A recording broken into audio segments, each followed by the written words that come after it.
We live in a society that treats contentment as a form of failure.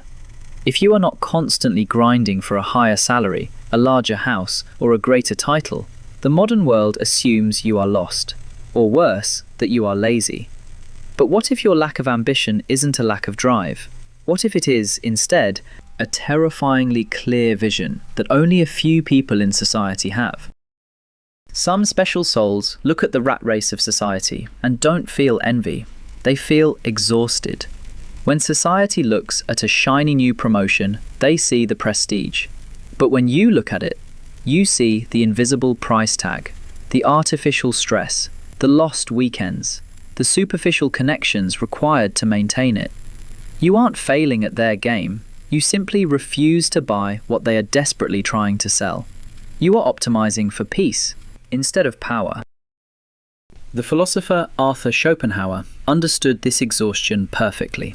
He observed that human life operates like a pendulum, swinging endlessly between two forms of suffering. On one side, there is the pain of wanting what we do not have, the hunger, the relentless ambition. On the other side, the hollow, suffocating boredom of finally getting the prize and realizing it did not fix us. The highly ambitious person is trapped on this pendulum. They swing violently back and forth, forever chasing a horizon that keeps moving. They accumulate money, status, and things, hoping that the next shiny object will finally make the swinging stop. When society looks at you, they see someone who refuses to push. They call it a lack of motivation. But you know the truth. You haven't given up. You haven't lost your drive. You simply observed the pendulum, realized the game was rigged, and quietly chose to step off the ride entirely. Psychology actually has a framework for this, and it proves that your lack of greed is not a deficit. It is an evolution.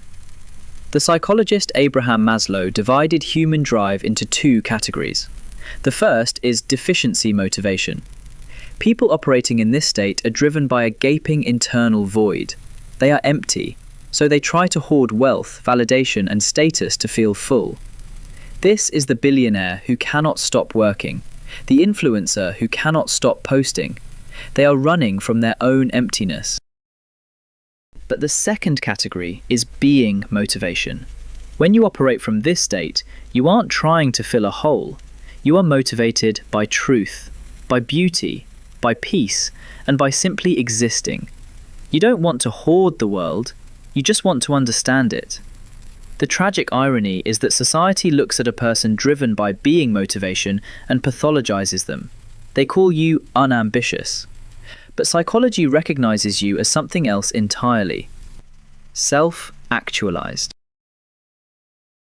There is a profound danger in wanting things.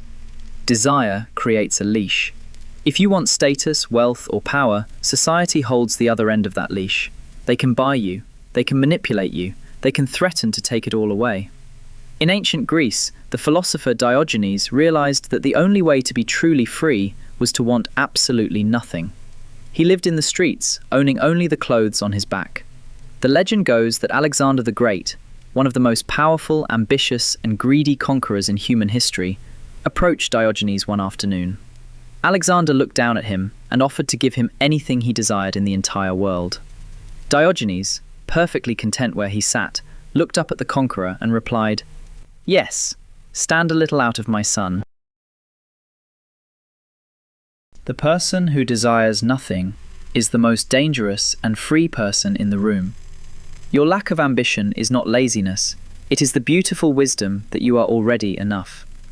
The ancient Eastern philosopher Lao Tzu wrote, "He who knows that enough is enough will always have enough." Modern culture treats stillness as a failure. We are taught that if we are not moving forward, we are falling behind. But Taoism views stillness as the ultimate alignment with nature. While the rest of the world is thrashing in the water, exhausting themselves trying to build bigger boats, the quiet mind has simply realized they already know how to float.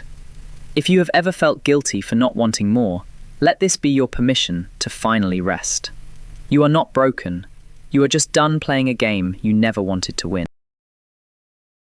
But there is a dangerous trap hidden inside this piece.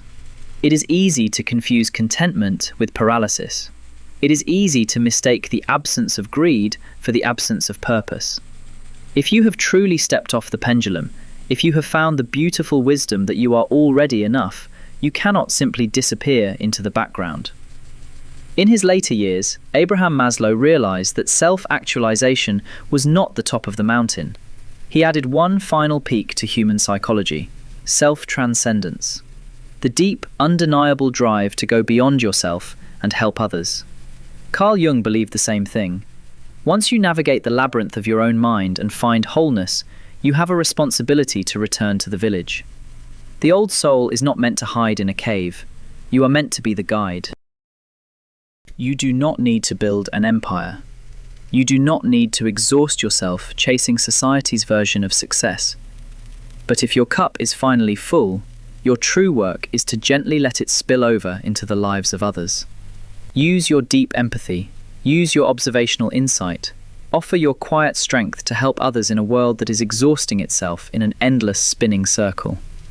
If this video brought you a sense of peace today, consider subscribing.